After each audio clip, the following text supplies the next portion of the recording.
همیشه در فکر اون بودم که در این کوهسارای بلند و دست نارس کدام فرد میتواند زندگی باید کرد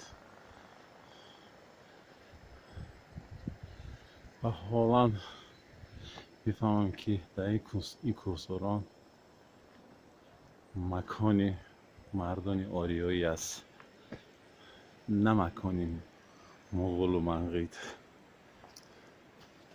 آنها این بلند کوه را انتخاب میکنن، جای بلند،